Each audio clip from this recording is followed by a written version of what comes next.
Good morning. It's a beautiful morning here in Hawaii. There's various things I've been feeling like talking about, but my thoughts haven't really been organized enough to go ahead, and I haven't had time to reply. And that's still the case. So it's but I figure I just mention some of the things that are on my mind. I mean, one is this will question to Everett's vlog. He's given an approximate explanation. And I do accept that. I think it's a very interesting approach, and I fully accept that approach, and it's a part of why, in a lot of ways, I think your approach is skeptical. But I don't think you can paper over something like will with these approximations, because always within the space of your approximation, there's room for more theory, right? Of some way to make your approximation just a better calculation rather than an approximation that sort of fits your model to whatever is going on. An approximation where you just ignore the differences between your model and reality. And the thing is that, with will, it's true you can look at a cell as just, following the sugar gradient. But the thing is, there's more than one key to survival. There is there's a moisture gradient as well, and the will is something that compares these kinds of needs. That's the whole point, is that I think it's a fairly safe assumption that a single cell life form has some urge like hunger, has some urge like thirst, and that it has to negotiate between these wills and make guesses and all these kinds of estimations that we make in terms of which to follow at a given moment. Now, in terms of my theory of will being falsifiable, all I'm saying is there really is a phenomena there. I admit that it could be an illusion, that it seems like we're, having choices. I admit that. And so, I haven't really proposed the theory of will. I haven't said what I think explains the theory of will. I do think that there'll be a mechanistic explanation for it, because I'm a materialist. It's just that it's not going to involve determinism, because it doesn't look like the mechanical world as a deterministic one. But there should be some mechanics of explaining it, and I don't pretend to explain that.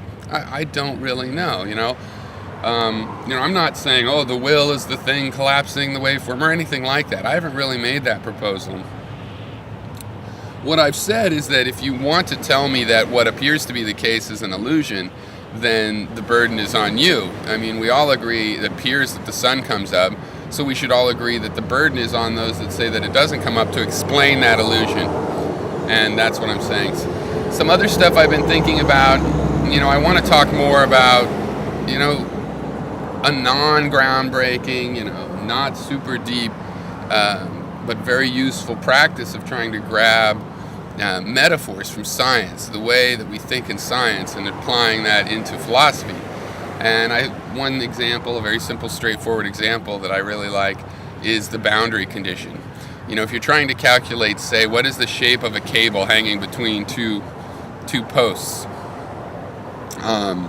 you take as a boundary condition that one end of the cable is fixed, and so is the other end. You use those boundary conditions to solve the function of what the shape of the cable would be.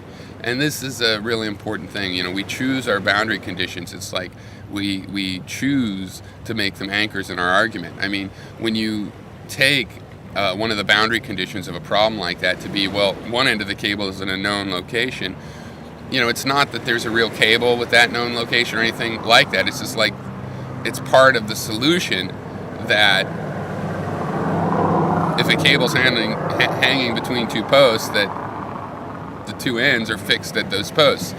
So that's a boundary condition. It might never even happen in the real world. Maybe there's no cables hanging between any posts in the whole world. It wouldn't matter.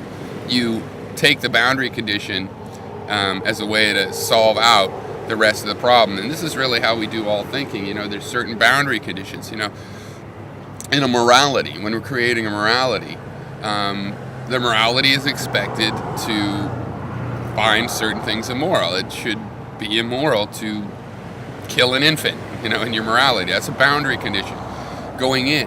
So the boundary conditions are kind of like, they're conditions that have to be true, and it's one way of stating a criteria. So I was thinking of going through other issues like that. I also have been thinking about just this whole thing of, when you say there's no certainty and people say, oh, there's no certainties, well, that's a certainty. And I just, that's a funny thing because it really relies on the idea that, language is important, logic is important, but words don't correspond to reality well enough to play logic games like that with language and think of it as any more than a game. When I say that everything is relative, people that are not relativists often say, well, wait a second, that's an absolute. Everything is relative. Everything, look, it's a universal, it's an absolute. A universal absolute. Just like relativists say don't exist. But we got to think about what words mean. Now, the saying that everything is relative is not an absolute because we don't know what the term relative means exactly. No statement could be absolute, even one that we think is universal, in the sense that the terms itself are not fully understood. Those definitions are not absolute. 5,000 years ago, an idea of relativity was just a perspectual, that I see one side of an object and you're on the other side, so you see the other side of it. Perspectivism. And then we found out, well, there's also a velocity relativism, and to say everything is relative would include that kind of idea. Then it turns out that even time is relative. And so the meaning of what is relative, we start to draw from the fact that, well, if time's relative, and we start to draw more meaning out. Now, some of that meaning was already in there because Einstein, sort of just with his brain, figured out general relativity, as a generalization of simple velocity relativity, of Galilean relativity. And, so it was in there to keep thinking about and get more information about, and it's still that way. There's still more to learn about things being relative. So if the meaning of what it is to be relative, for everything to be relative, if that meaning of that statement is changing, then it can't be an absolute. But it can't continue to be true. Why? Because we throw a net over something. We throw a net over something. We say we've got something in there and we don't know what it is. And that's what I've done with will. We throw a net over this phenomenon. We say that phenomena is will. I know something's in that net. It appears that something gives me a choice and a influence in my own decisions. That could be an illusion, but there's still something in that net. Okay.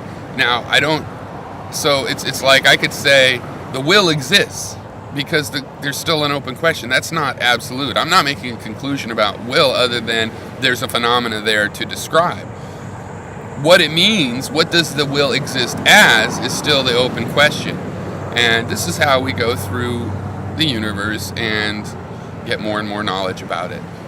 So those are some things I was thinking about in this morning, and it's really beautiful. Cheers.